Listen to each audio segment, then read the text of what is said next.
Hello, ladies and gentlemen, and welcome back to Talking Wednesday, the Sheffield Wednesday podcast.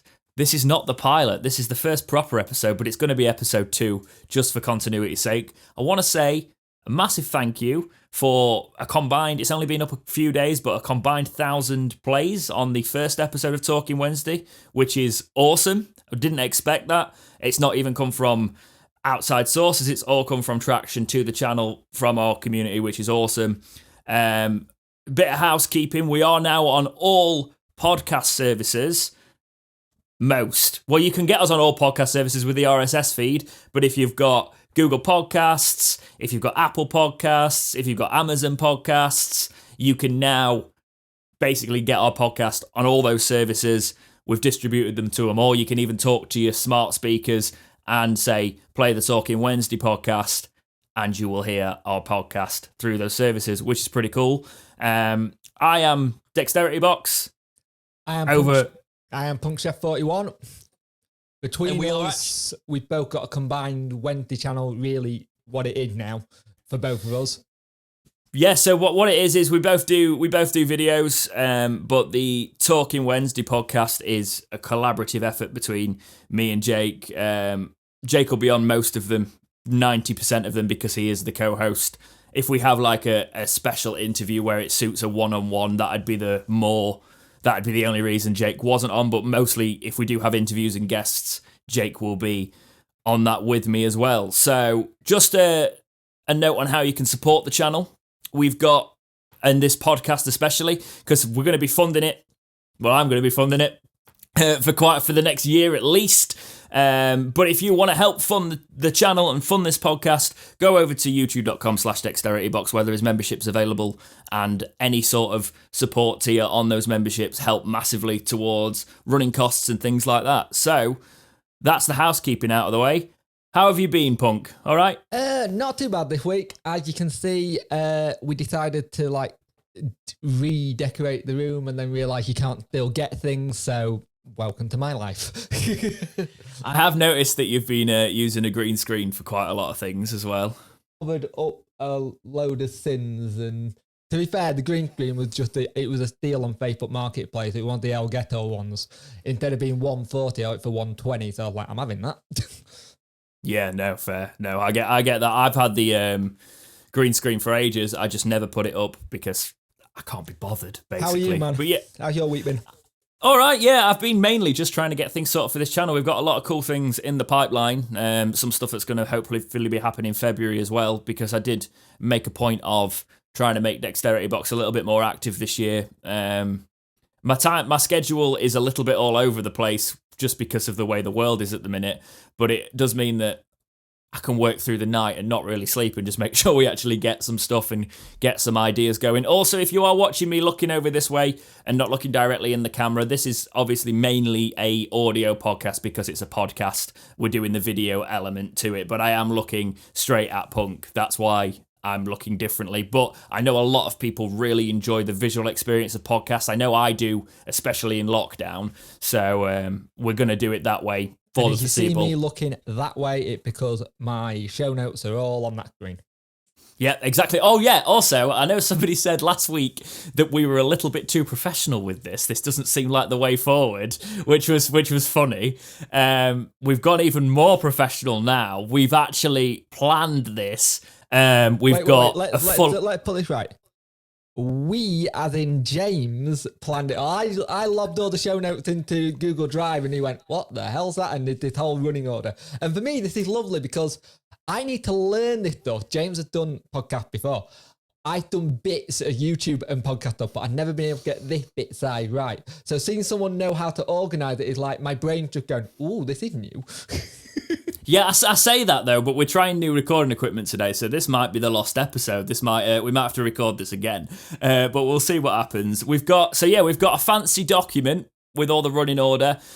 We've also got YouTube community, the Twitter at DexterityBox, at Talking Wednesday. We're taking topics from all of those now because I saw a lot of people saying I don't use this, I don't use that. So at Talking Wed is the new podcast Twitter.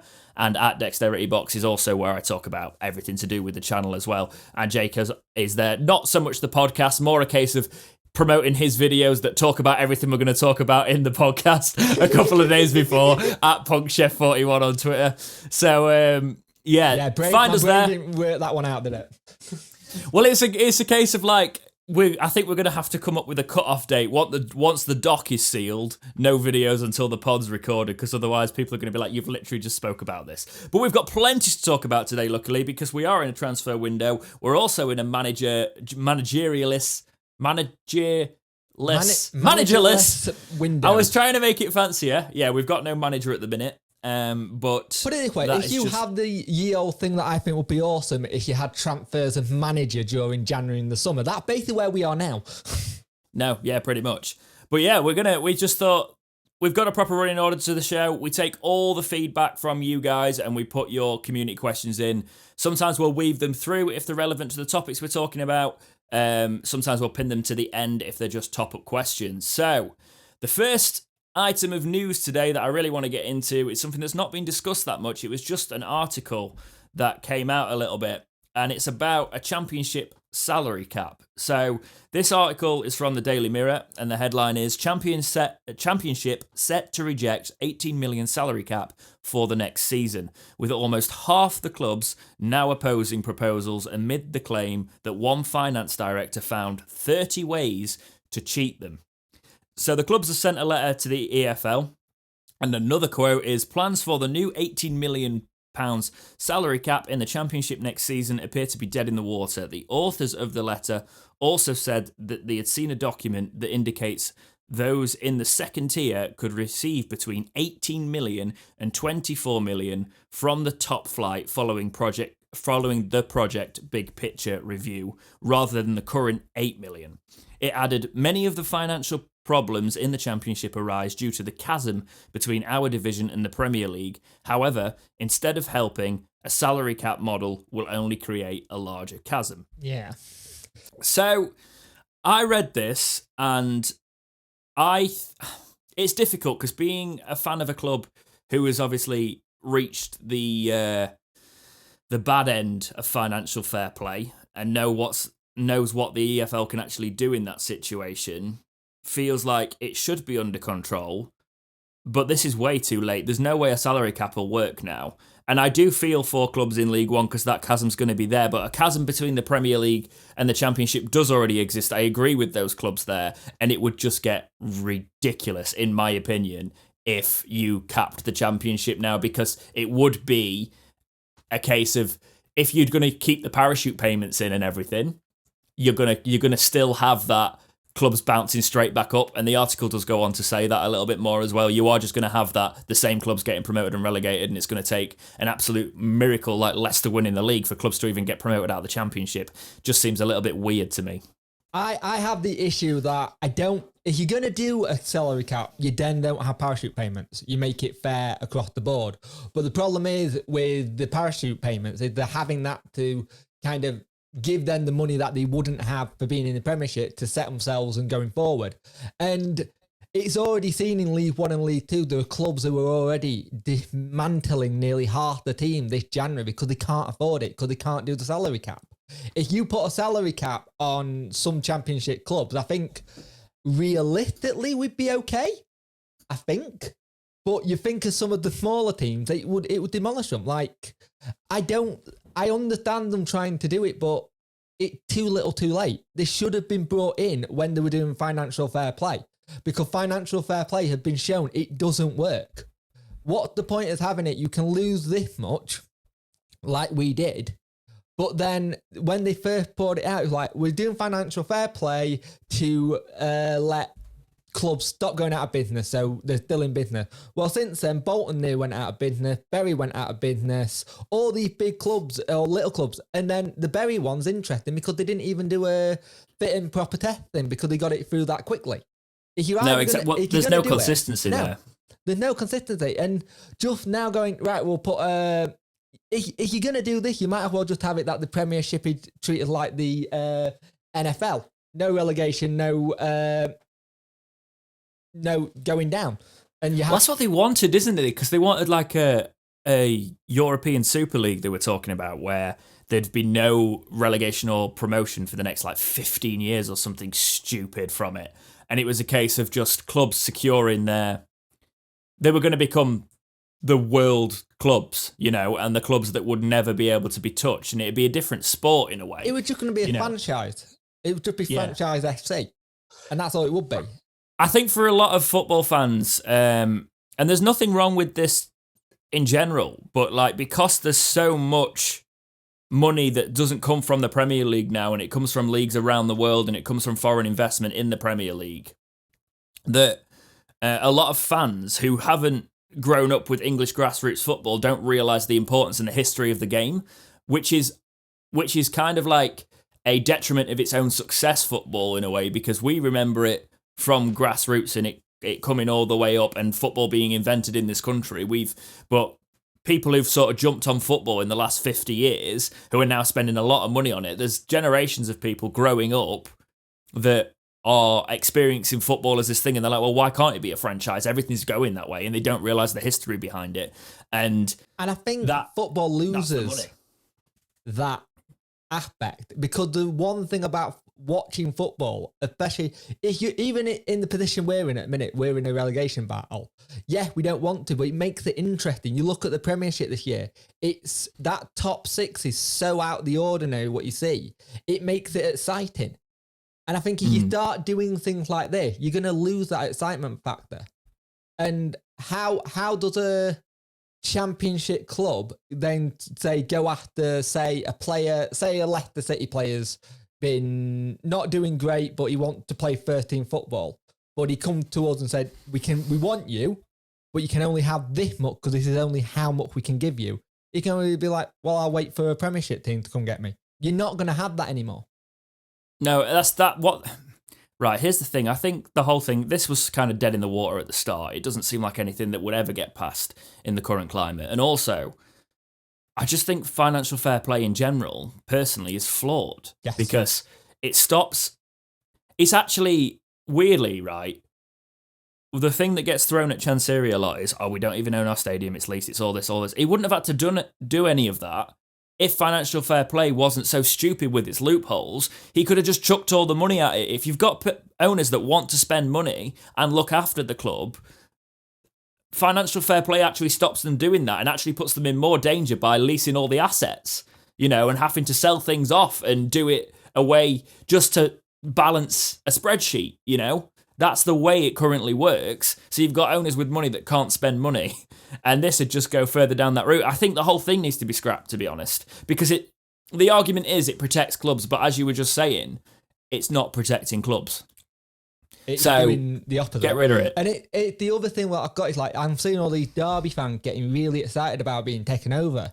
And I keep saying, you're not going to be able to spend it. You're going to have a limit for what you can spend, and then that's it. And also, because they've done dodgy dealings, allegedly, with the Rooney deal and getting him through all that, when they brought him in, the AFL aren't going to sit on it. No. Because if they've punished us, it looks on paper like Derby have actually tried to deceive more. And I've got nothing against Derby, but if you actually look at the situations, with Wednesday and Derby actually look to have done more actually purposefully than Wednesday have, and they've looked for more stuff. So I can't believe the EFL are sleeping on it at the minute, and I think with less punishment. And I think this is where Chancery's naivety comes into play. I think at Derby they've got people who know football who know how to do it. Chancery was just seeing little loopholes and going for it. No, yeah, definitely. I just think I think it needs to just go. I don't think it'll work. The clubs have denied it, especially the top clubs who realise that if they don't get promoted this season, they're screwed, that sort of thing. So, yeah, dead in the water. Just thought it was something worth starting the show with today, because financial fair play and salary caps is relevant to the Championship. So next up, we are going to talk about player retention, specifically at Sheffield Wednesday. This is a Wednesday podcast. And the player retention situation currently, because we've got a lot of out-of-contract players, we've got loan players. We'll see what's going to happen with them. There's been a little bit more news on that front. Bit of hearsay, so it's not really news, but there has been reporting on it. We'll start with Izzy Brown. He spoke to the Star this week, and he said When talking about a permanent move to Hillsborough, he said, 100%. I've had this conversation with my mum, to be fair. I feel like I'm a bit of a northern boy now because I've been up here quite a bit, and this club is a perfect fit for me. I love where I live. I know the boys and I get on with them. And when the fans are back at Hillsborough, it's an unbelievable club. So it'd be great for me to play here permanently, but you know what people do. People will do, but I definitely consider signing permanently here. Yeah. So it's weird because last week, I swear we were talking about him going back to Chelsea. Yeah, we were. And now he's talking about signing permanently because his contract's up. That's obviously the big draw to this. His contract's up at the end of the season, so signing permanently seems like it could potentially be on the cards in his mind. I still don't fully believe it because with the situation Wednesday are in and the fact he's not played, obviously if he realises he's got no choice and he's got to stay here at the minute, that might be a thing. I don't know though. I think he genuinely seems like a decent lad. Brown, for me, seems like the kind of player who, even if he's on the bench, he doesn't mind as long as he's part of something, as long as he's being able to help in training or whatever. And let's just remember, he's only 23. The one thing we've got is that our squad is so aging. And I've seen people go, oh, we shouldn't get it, or want too bigger wages, or want a Premiership wage, or so. I don't think he would, as long as he knows he can go somewhere and affect it and actually play. Like, Izzy Brown is a very good player. That Luton team last season, he was superb in it, and that was Luton. When he was at Huddersfield, he was fantastic. I think this could be a really smart move by Wednesday, especially when we talk about the net player who've been talked about it, as like the progression. This is who you've got now who's in the form, but this is who's coming up. And I think we need to start looking for the players who are wanting 13 football, want to play. And yes, he's not playing at the minute, but at the moment, I think who knows who's going to play? Because I got asked this yesterday. Somebody said, what's your starting 11 for like Everton? I don't know, because we've got a new manager. We don't know what he likes to do. I can't tell you this player and that player are going to play, especially in a cup game. Because tomorrow's a wild card. We'll talk about that a little bit later on, but weird. I want Brown to stay because I think there's something in him that'll probably get unlocked at Wednesday and unleashed. And he's that kind of player who can make things work. The only problem is, where's his best position? Because we haven't seen it yet. And he's been in and out with injury. As long as his injuries are fine, I think we get a decent player. But could it be another case of Sheffield Wednesday signing a Premiership player meant to be the best player in the world, but he's got lots of injury problems? And we've done this before. We've done this a hell of a lot, and we'll talk about it with someone later. But at the same time, it might be worth the risk if it's a free transfer and we're just having to pay wages. What I've seen of Izzy Brown, it's criminal for me that he's not getting more game time. Yeah. So for me, this is great news if he's got some positivity in there. But he should be starting. I want to see more of him. I hope whatever manager comes in, if Neil doesn't stay, that just gives him a go, because I used to say on Dexterity Watch, he's got, Pulis is putting Brown on for his token 6 minutes, 4 minutes, you know. I just think he needs to be utilised a little bit more. Well, I told you a story about that offline anyway. You did, yeah. And I can tell it a little bit here if you want, because people know a little bit about it now. So yeah, go for it, actually. Basically, Brown and Pulis fell out very publicly in front of the entire team. And it was a big thing. And Brown got told by Pulis, you are never playing for me while I'm manager here. And that's where the downfall went. And I think a lot of the lads rallied round Brown, and you could see that on social media. There was a lot of things on social media where they were posting things, and there was a kind of a click. And if he's already got that relationship with some of the players, that beat volume. But Pulis just didn't like him as a player, just didn't want to play him. And if that's the case, the lad didn't have a chance.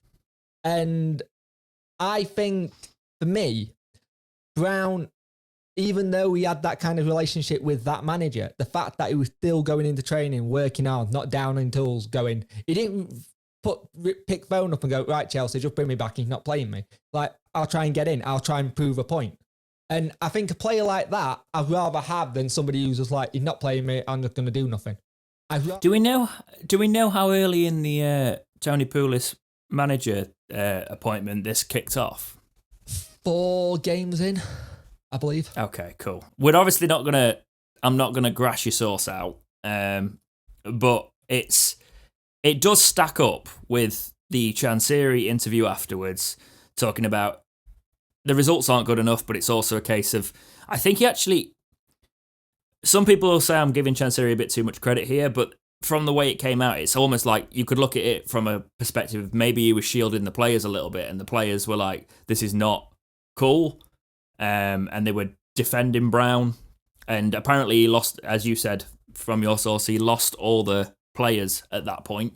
For the Coventry game, it all kicked off. And the lads got in touch with Chansiri via Bannon, I think, who'd been club captain, explained what was going on. And you got this situation with Pulis. It's now coming out that he wanted a lawyer to say it was mutual consent and not a sacking. It just screams like we were about to get done. And I think we're better off without it. We move forward. Yes, we got turned into a laughingstock for a while, but at the same time, if someone's not right for the job and they sold themselves as this person to Chansiri and then they've gone back to what they normally are, I think fair play to Chansiri. And Chansiri is getting a lot of criticism at the minute, but at the end of the day, it's not our club. We don't own it. We don't put the money in. Well, it's our club, but it's not our business. Yeah, I get what you mean. I just want to say, all this is alleged, because I can't verify the stuff. I know Punk has got a very good track record on knowing the right people to listen to. And from what I've seen of it, it's enough to talk about on the Talking Wednesday podcast this week. So, yeah, Pulis' history anyway, but it's worth mentioning that I think we possibly would have lost Brown in January, and now it looks like he's more keen to stay, and obviously a permanent move here. So hopefully, going forward, we'll see a little bit more of Izzy Brown, and he can kick on in this squad, because we definitely need people who want to be at this club right now.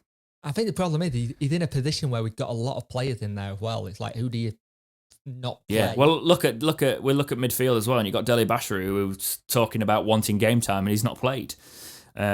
So we've got all sorts there. But yeah, let's talk more about players and player retention, and we've got the big one.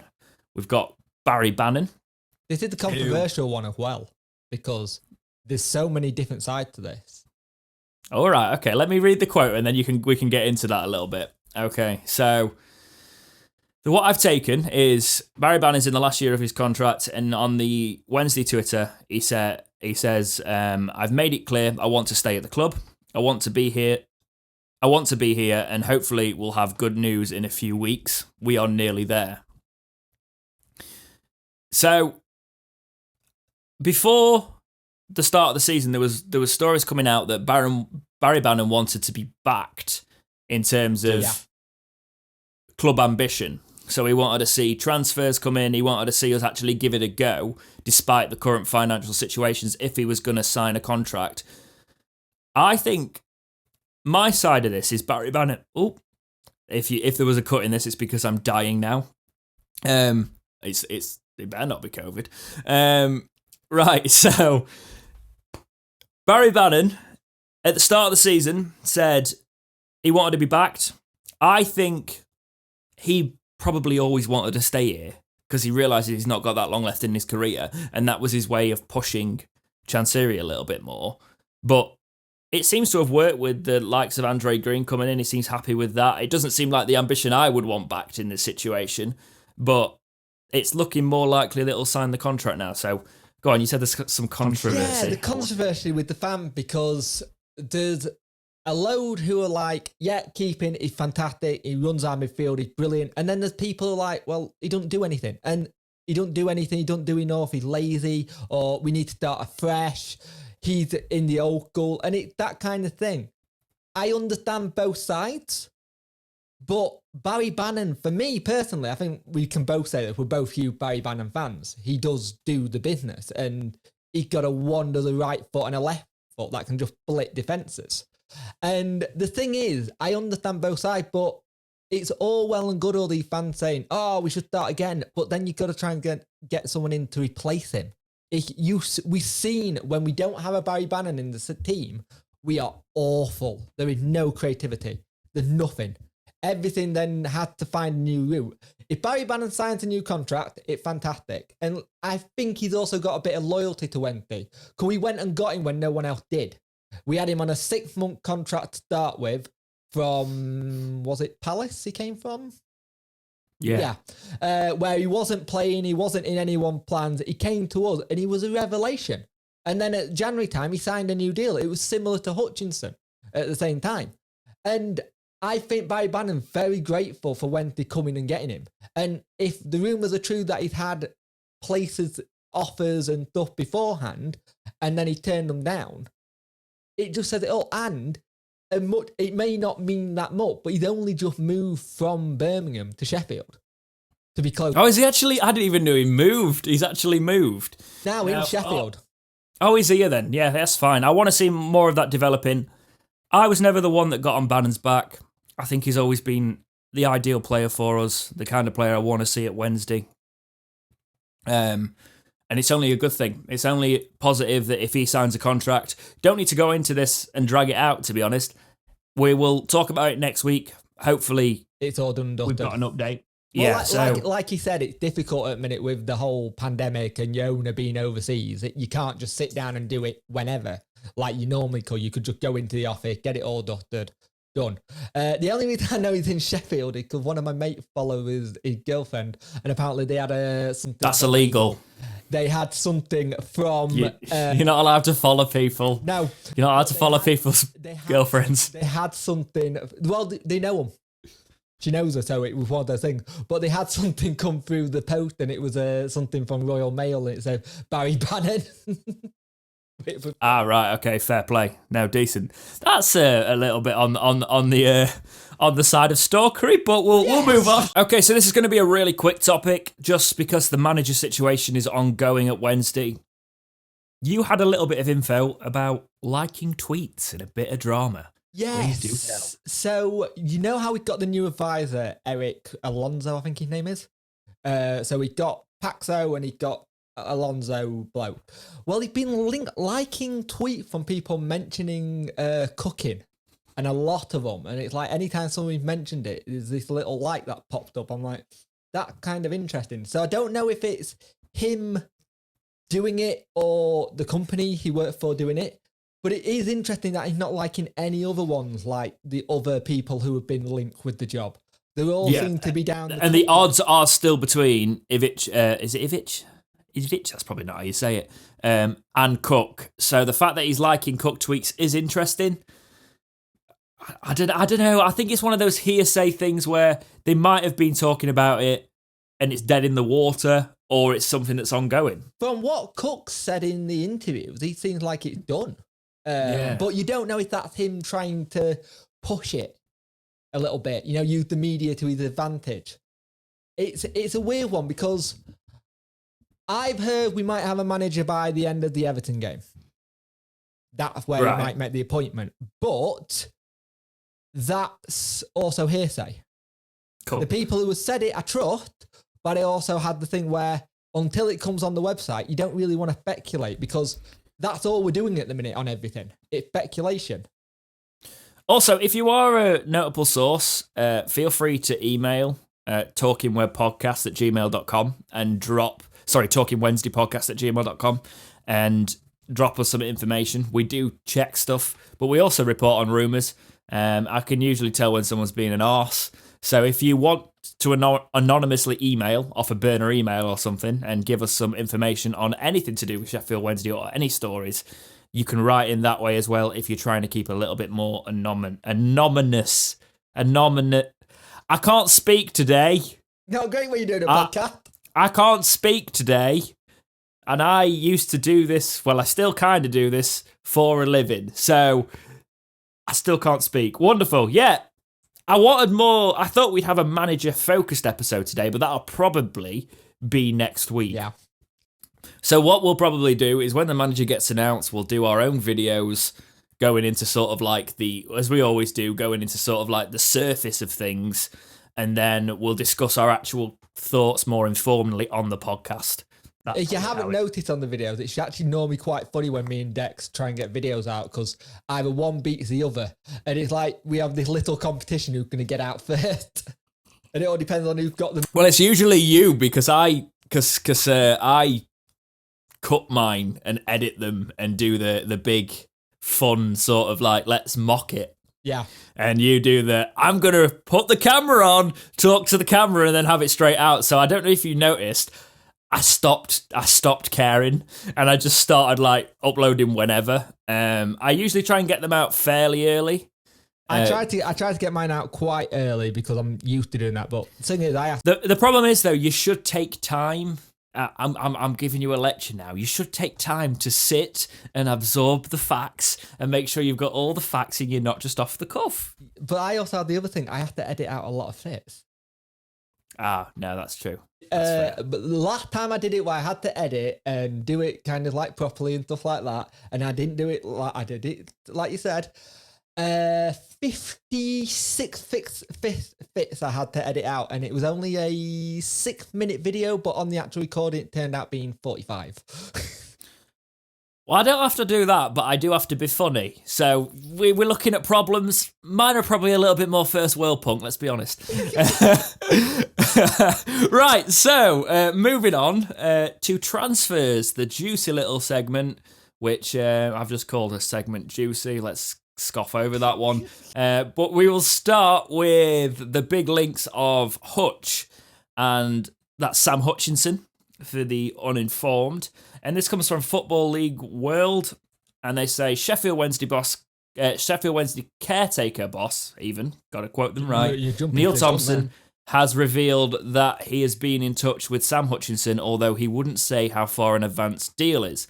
The former midfielder is a free agent after leaving Paphos FC, and it is suggested that a return to Hillsborough is on the cards. He was only there till December, by the way. He just basically went to get a nice tan.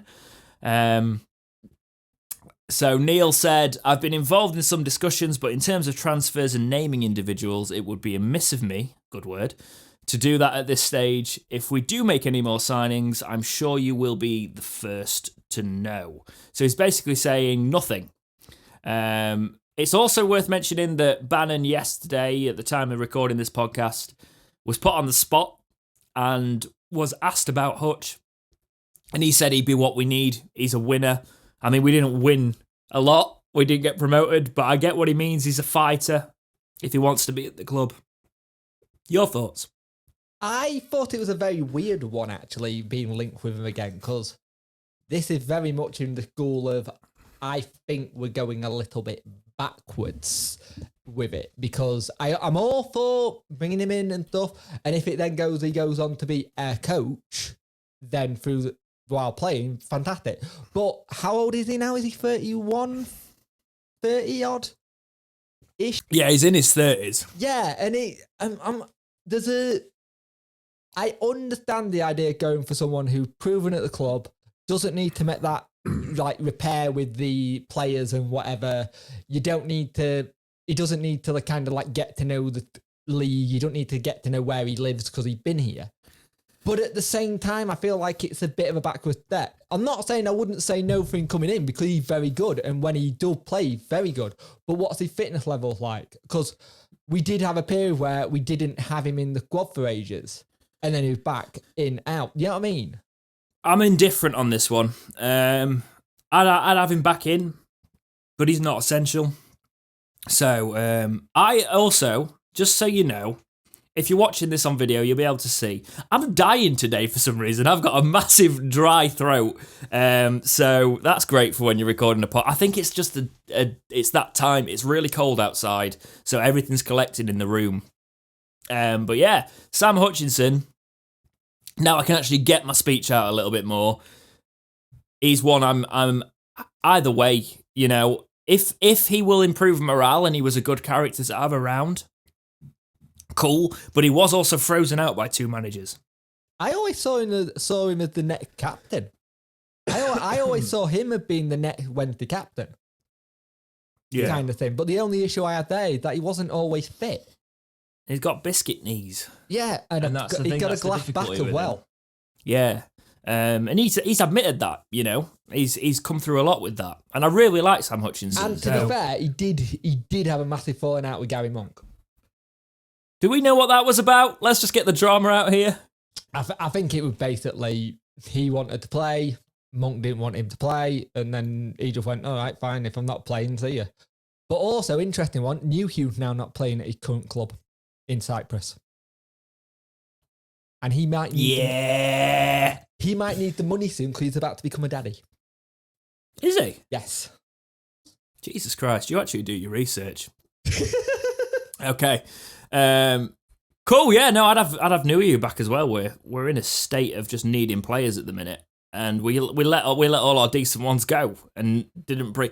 Patterson's starting to come good, but scrappy goals don't make a striker. To be fair, we're actually looking quite good to say we've got quite a youth team set up at the minute. No, definitely. Okay, so the next transfer is Josh Murphy from Examiner Live. They say, the 25-year-old, the twin brother of Newcastle United star Jacob. I miss you. Come back.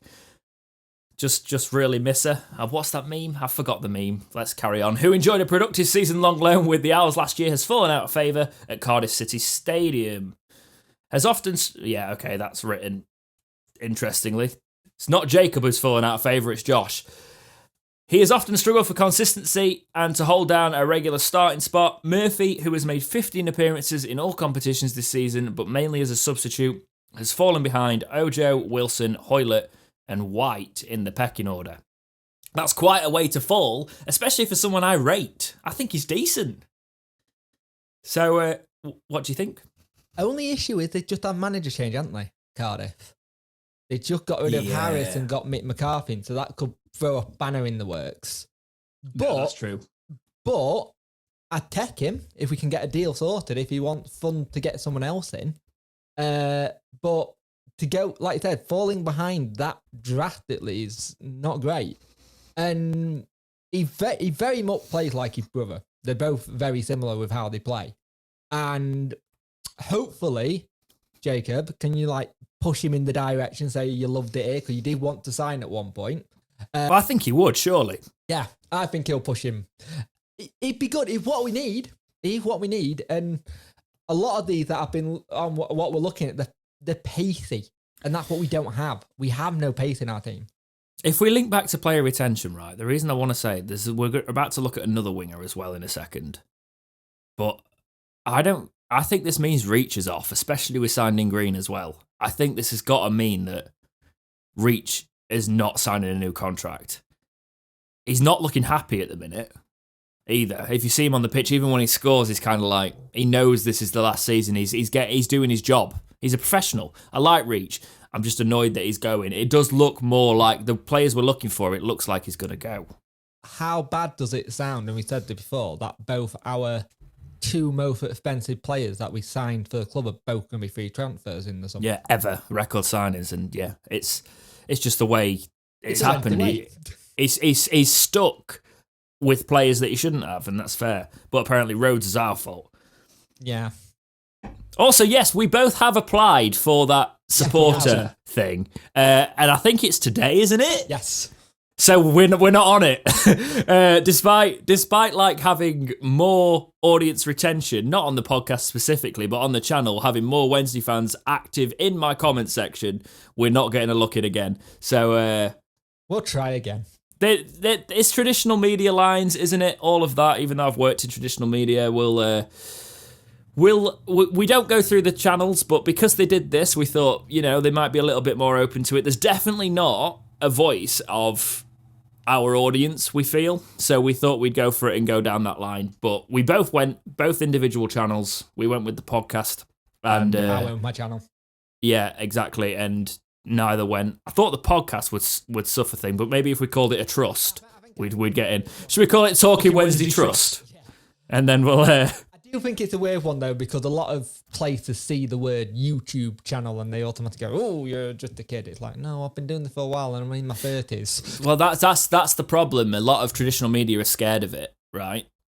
Because there's more room for growth in it. Not the one issue is though, there's not as much room for growth in it in Sheffield Wednesday. That's the only. That's why my channel. This is a Talking Wednesday podcast, and we're very official now. Obviously, we're on all professional podcast services, but my channel is general championship content, general football content, and Wednesday focused. We have diverged a little bit into this sort of thing because this will grow on its own. And if it doesn't, I'm quite happy. You guys have been really supportive of it so far. But we don't need the access. It'd just be nice because we could take reasonable criticisms and reasonable feedback and have a direct link with the club.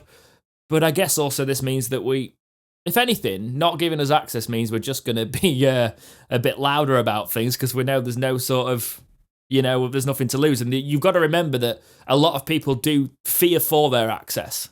Yeah. So they're not as honest as they could be. It's like when But moving on.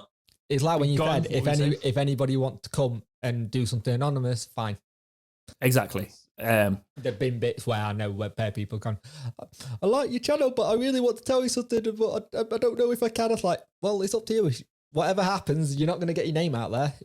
No, it's. I just do this. I do the channel for fun. We both do really. I work in traditional media with a lot of stuff, so I get it. It's just I think the club, we'll see if they expand it past it, but you've got to remember that these trusts are run by a few people, and we've got a lot more access than a few people. We would broadcast that to a much wider fan base, so it's an interesting one. We'll see how they work with that one. Not holding out any hope. So the next link is a weak one for me. Tell you what, Punk, you brought this one to us, so you can bring the Bolajevek. I should have probably just said you bring this one, and then you'd have had to butcher the pronunciation. Alexandria Bolajaklovic, I think is how you say it. It's Sandy Lee player. It's weak sourcing from 17 Sheffield Wednesday News, and the other issue with it is that they want 2 million transfer fee for it, which I don't see us doing. I don't buy this one. No, I don't. Derby wanted him, but they got problems. He got 3 international appearances for Montenegro, which I think you need more than that for the work permit. He's got 3 appearances in the Europa League, and he's got 3 in 27 in goals, and he's a winger. I don't buy this one. The reason I put it in is because Wednesday have made weird signings before. But I don't really buy this one either, but it's worth mentioning. So we've mentioned it in case it comes up and he does actually sign for us. He's good. I'll give you that. He's a very good player. I've seen bits of him play. But he's only a 70 on FIFA though, lads, and we know that's the be all and end all. So that's sorted. Let's move on to one that broke this morning. The morning, obviously, we record this the day before you hear it. Harry Pickering is reporting. He's not reporting it. Harry Pickering's not reporting it, but it's been reported by Yorkshire Live, who say Football Insider has today claimed the managerialist Championship club have tabled a bid for him. Pickering, the subject of interest from Blackburn Rovers earlier in the transfer window, has racked up 145 appearances for the Railwaymen since making his debut in 2017, scoring 10 goals. He's 20. I don't know why I'm quoting this. This is not their work. This is my work. He's 22. Crew wanted about 600k for him in summer. It might be around that or slightly more if we have tabled a bid for him because it is January. You pay more for players in January unless they've had an awful first half of the season. He's a full-back. Obviously, we need that position. We need some depth in it. Can also be played in the midfield and as a 10. For my FIFA lads I've put here, I don't know why I've put this. There's so many older listeners who are going to be like, James, stop. Ideal silver, because he's a 66 rare, which is not too bad. He's a 66 silver rare, so if you got a silver squad, he wouldn't be too bad for us, but he's not great. But in real life, he does look promising. If we have tabled a bid for him, I can't really see too much wrong with this one. I think this is the kind of signing we should be making. Lower league players who are ready to have that step up and go for it. If one of the things, if we have got the situation where money is an issue and lower league clubs are struggling, I'd rather try and pick some players out of the lower league and see if we can make them come good. You say lower league, he might be playing in that league next season if he does sign for us. Yeah, true. That's depressing. But you're being realistic, I get it. But at the same time, it's I tell you what kind of sign it reminds me. It reminds me of Morgan Fox. Didn't pay a lot for him. And granted, I know people can go, yeah, Morgan Fox was rubbish. He didn't do what we wanted him to. But it is that kind of player who's ready for that step up. Let's see what he can do. And 22, nothing to be sniffed at, considering we, like I said earlier, we got an aging squad. We need to start getting. No, that. It seems like we're going for the youngsters with Andre Green 22 as well. And then you look at Brown 23. It all, and the Standards Liège player being 25. It's going down that route, isn't it? It's like we're trying to rebuild. If he is going to be like Fox, does that mean he's going to come to us, be crap for like a couple of seasons, have one really good season, then leave us on a free? Is that what's going to happen? If you predict the future and that does happen, we'll come back to this episode. Yeah, that'll be a laugh. But yeah, I think this is probably the best one out of the lot. Actually, no, Josh Murphy for me, because I like attacking players more. But in terms of a bit of business, Harry Pickering is decent. If it's 600k, 700k, go for it, because players at minute, especially lowly players, they understand their club need money, and some players are going because they know the club needs the money. Like, you look at Fleetwood Town are just having a massive clear out. Like, they lost so many players. Yeah, but Crewe are 7th. They're pushing playoffs. They wouldn't want to get rid of players that are doing well, so it's an interesting one, this one. It might happen, it might not. But obviously, the draw of Sheffield Wednesday for somebody playing for Crewe is going to be there. Yeah, very much so. Okay, so we are going to end the podcast today with our community topics. These will range from 3 to 6 every week. Usually we'll try and get at least 3 in. They come from, just so you know, YouTube members will get priority reads. I'll make sure that if it's crap, it's not going in, even if you're a member. But if it's something that's decent, I'll pull it into the channel, pull it into the podcast from the channel, because it's only fair. You're supporting the podcast. You're helping us pay for the podcast. So Andy F., who's a member on the channel, says, now that the stadium has been sold, could Chansiri spend as much money on it as he wanted to without affecting financial play for Sheffield Wednesday? So basically, can he spend the money on the club? The short answer is no. Yeah. The stadium situation, I don't think people understand it that well. From what I gathered, Chansiri have sold the stadium. Yes, he sold it to himself, but then he still got to make the payments himself, and he still owns the club. So it's not like we don't have, he had this big amount of money now that he can throw at the club, because he's now still paying on the stadium. A lot of people made a big deal about the stadium, so did I, and when you think about it, all he's done is, like, if you've got a house, he's just gone for a better mortgage deal. But instead of it being in the club's name, it's in his name. It's also a case of the stadium thing. Yes, it might give us a clean state eventually, but you've got to remember financial fair play is a balancing books things over 3 years. So you've got to, it's 4 actually. I think they extended it for the current times we're in. But if you don't balance the books over that sort of time span, you're going to be in the situation again. I think he'll want to avoid that. I think it's a nice idea, but unfortunately, and it doesn't affect much. This is the other thing that gets me with the stadium thing, because I'm pretty sure if you upgrade your training facilities, it doesn't go against financial fair play. Kind of thing. I'm pretty sure if you upgrade bits of your training stuff and stuff like that, I don't think it goes against it. Because I'd rather see him develop or find a new land for Middlewood than trying to sort something out with the stadium. Because if we have a better training facility, we can get better players and improve players. Like, apparently there's a one spot at Middlewood that I've heard from people that players just don't go in because they get injured. So if that's the case, can we leave? Because it sounds cursed. No, yeah. Well, that's the thing. I do think you're right. I do think youth development and things like that is it's got some breaks from the financial fair play sort of ridiculous sanctions. But yeah, you got to remember the stadium balancing was also to sort of right the wrongs of the damage we'd already done. So it's not a case of we've done that and now we've got a free hit, because we ain't got another stadium to sell or remortgage or whatever way you look at it. So unfortunately not, Andy, but thank you very much for writing in. Though. Yeah, no, it would be a lovely idea. So the next one is from Twitter. Obviously, we're taking suggestions at TalkingWed and at Dexterity Box, and it's Jim Hope 1867 on Twitter, who wants us to talk about Zhao inconsistency. I'm assuming he's talking about the inconsistency for Wednesday because he's the most consistent striker you can find at the minute. Right? I just did a video on the channel about players that walk back in your squad. I went for Nuiu purely because Zhao would walk back in, but he'd probably be useless again because that's what happened. So, he's currently got 16 goals in 18 games this season for Reading. This season, which is ridiculous. Oh, that makes me feel a little bit ill, to be honest. Contrast that with the 29 goals in 129 games total for Wednesday. That's the issue we had. Yeah. Okay? I mean, he's probably got a record that better than some players we've had recently, even if you look at that, considering a lot of it was sub appearances, things like that. I just think he was a player that didn't fit our club. But remember, his first season at Reading, he was injured for a lot of it.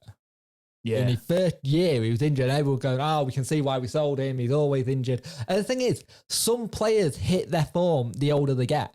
And some players also suit different clubs and different styles. I think Zhao was meant to be get him at 21, him go on and destroy it, and then we sell him for big profit. Now, in theory, we did technically sell him for big profit because I think we only paid like 3 million for him, and we sold him for 7 or 8. So technically, we did make a big profit on it, just not as much as we wanted. And if you look at the likes of players we brought in, when we brought in Matthias, Zhao, you brought in all these young players thinking they'll go on and do something. Oh, no, definitely. I think the advisors were on it back then. You see, they were a couple of the ones that were... We give them stick for around that time because they did bring in some crocs as well. But maybe they were a little bit too ahead of the game. Yes. And some players suit different clubs. Some players just need a change. And I think for Zhao, it was getting to that point he needed a change. We all saw the pictures at the time where he was with Chansiri, and they obviously had some sort of argument because he wanted to go. And fun fact for you, Zhao scored against Reading, and then he went and played for Reading the following next game, which was always fun because it was like an interesting fact where he scored against them and then he moved to them. So it's like they knew what they were getting. And fair play to him. He was a really good player for when times up. We all remember that Arsenal game. And if he's now going on and doing good, perfect. And also, to add to this, if he does well and he gets sold, we have a 20% sell-on fee. So we'll get like 3 to 4 million for him. That is something Wednesday has never done. We have never put sell-on fees on players, and we've been stupid with it. It's a heavy one as well, 20%. Like, you sometimes see the odd 5 or 10. 10's usually the common one, or 15. But 20 is good business. And they don't go up and say a Premiership club or Championship club goes up and they want a striker who might be able to do it. He goes to them. We get a little bit of money, hopefully. What winds me up is the actual delivery from our side. I've been crying out for years for players that can deliver the ball, and for some reason our delivery is not the issue at the minute, it's our final product. Zhao, in his current form with this delivery, it's horrible in hindsight looking at the situation, but you've got to look at it from a business perspective. Yes, it's probably a bad deal because we could be the ones that he's firing for, and we could get like 22 million for him or however much he goes for if a Premier League club do want to take a risk on him. But we took the money at the time. We needed the money. We were in financial obscurity, which Derby seemed to be in. Now they're selling their youngsters. We sold Zhao. We got a 20% on him. Hopefully, to be honest, score as much as you want for Reading. Get sold. Be a big money move. I'll take that. And at the end of the day, look at Rhodes. Rhodes has done well everywhere. Gone, come to us, doesn't work. It's football. It's also somewhat rotten because it happens at our club more than most, which is frustrating. So now we're going to one of my YouTube subscribers. Yet again, you can also go in the community tab if you want to submit some topics. RGB25, RJB, I always do that. I've read this commenter before and I always say G for some reason. 2508, who's been underperforming most this season? Now, when we were in this doc last night, we were like, can we just say all of them? Yeah. Because that is the answer. Everyone's been underperforming except a couple. It's easy to say who hasn't been underperforming, but go on, Punk, who's yours? It's difficult because I can pick a load, but I personally think it's Adam Reach. Adam Reach hasn't looked the player he's been this year. he's helped a little bit, but he's not gone forward. But also, you look at the back four, the players in the back four, that's not been great. The players in midfield, it's a hard one because no one's been that great. You're talking out your arse. Well, I haven't liked Reach. For me, he just doesn't seem interested this year. No, that's not the thing. He's not. That's my disagreement. There is, yes, I get that, but he's not underperforming. Like if you look at the squad, the way people have been underperforming. Let's put it a different way then. He's not underperforming, and the question is underperforming. So, Harris a little bit. Yeah, or mine's Dawson when he's played. Yeah, because he's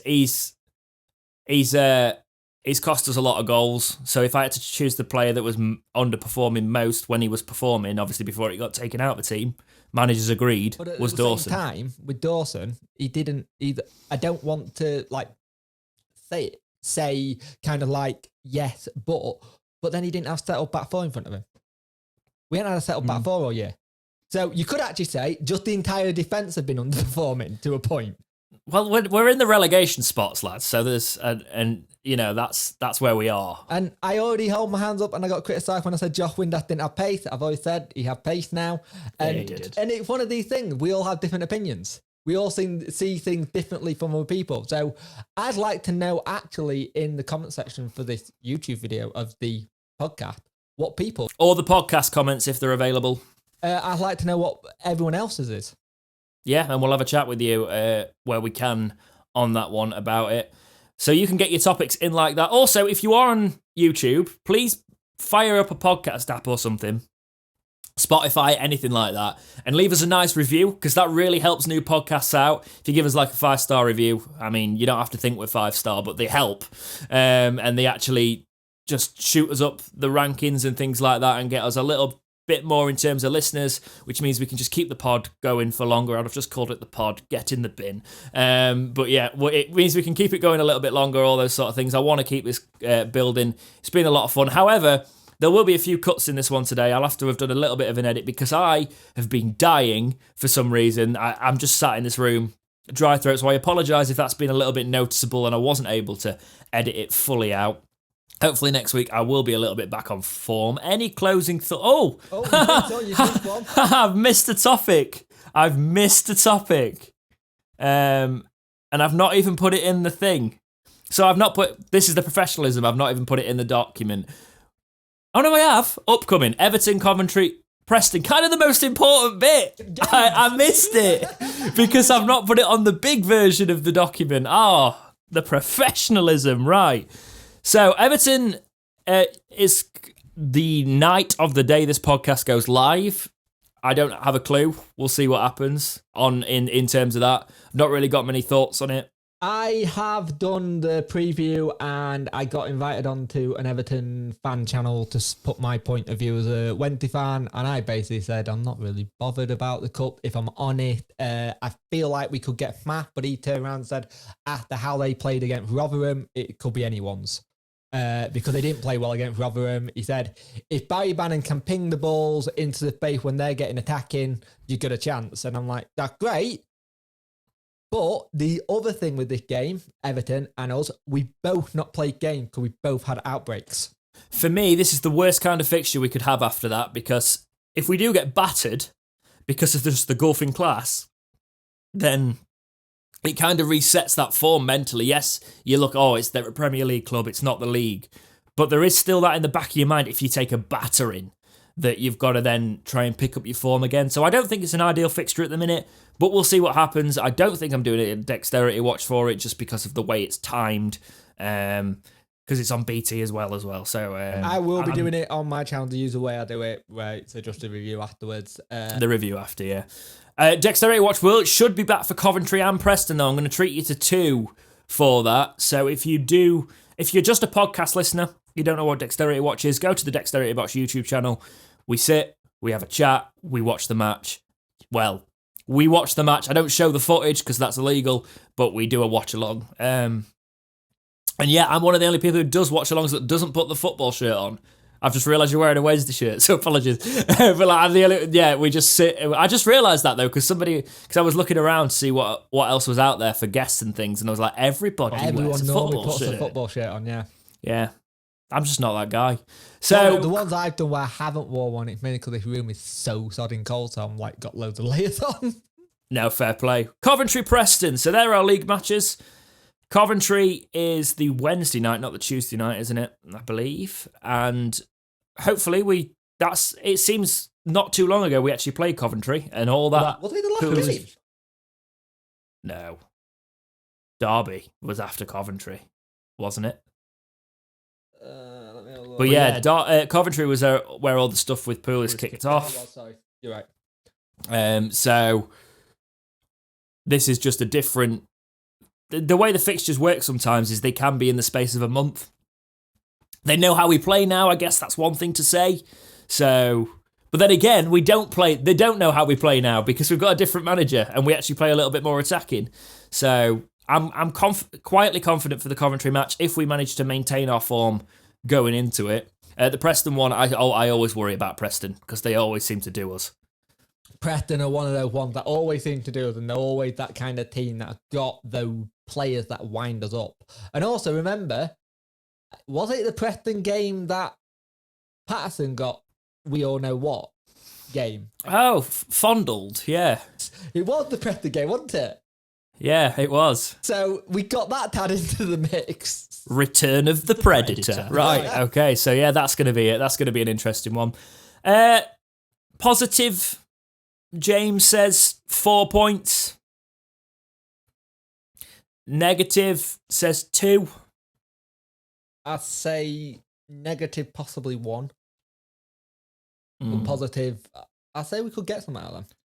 I'm only being negative in terms of the fact that we've come into this in form, but the break, we don't know how that's going to affect the team. We all, if anyone hasn't seen, we all know where we are in the league, right? At the minute. Yeah, second to bottom. Yeah, but we've got games in hand now, which we can get out of. It's in our hands, which is always nice. I still don't think with a team that possibly could go down, but it can be tight, because I have just seen who we got last 2 games of the season. It's Derby and Nottingham Forest. So that could be an interesting one. Oh, that's going to be a hell of a battle. If it ends up going that way, yeah, that could be interesting. So yeah, that's what we've got to look forward to over the next week. Talking Wednesday, we'll be back Sundays, 12 o'clock, 12 p.m. Greenwich Mean Time. Anything to wrap up with? Anything to talk about before we go today? That's it. Just make sure you're all safe, doing everything that you're meant to do, and just be with the ones you love. Lovely. What a lovely sentiment to end this podcast on. So yes, you can find Talking Wednesday all over. There is the Dexterity Box channel. There is Punk Chess channel. Links will be somewhere. You know where we are now. We've been doing this for a little while. Podcast services, leave us nice reviews, and we will see you back here next Sunday. Have a good one.